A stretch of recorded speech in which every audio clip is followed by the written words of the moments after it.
বিসমিল্লাহির রহমানির রহিম।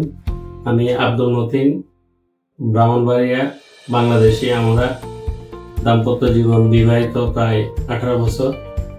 আমি বাংলাদেশেও চিকিৎসা করেছি অনেক বছর যাবৎ, কোনো ভালো রেজাল্ট হয় নাই। আল্লাহর রহমতে শিলিগুড়ি রামকৃষ্ণ IVF সেন্টারে এসে ম্যাডাম ঋতুপর্ণার ম্যাডামের পরামর্শ ও চিকিৎসায় আমরা এখন বাবু কনসেপ্ট হচ্ছে প্রায় 4 মাস, এবং এখানে খরচ অনেক আনুপাতিক হারে অন্যান্য হসপিটালের চেয়ে অনেক কম। ম্যাডামের জীবন আরো উজ্জ্বল ভবিষ্যৎ কামনা করি। এবং আমার লাইফ যারা দেখছেন তাদের কাছে বলবো, অন্যান্য হাসপাতাল থেকে এই হাসপাতালে চিকিৎসা খরচ অনেক কম। এখানে আসবেন এবং ভালো চিকিৎসা হয়, ম্যামের পরামর্শ সহযোগিতায় থাকে। আমি এখন আমরা দাম্পত্য জীবনে আমরা এখন 4 মাসে কনসেপ্ট হয়েছে, আমাদের জন্য দোয়া করেন। এই বলে আমি আমার বক্তব্য শেষ করলাম।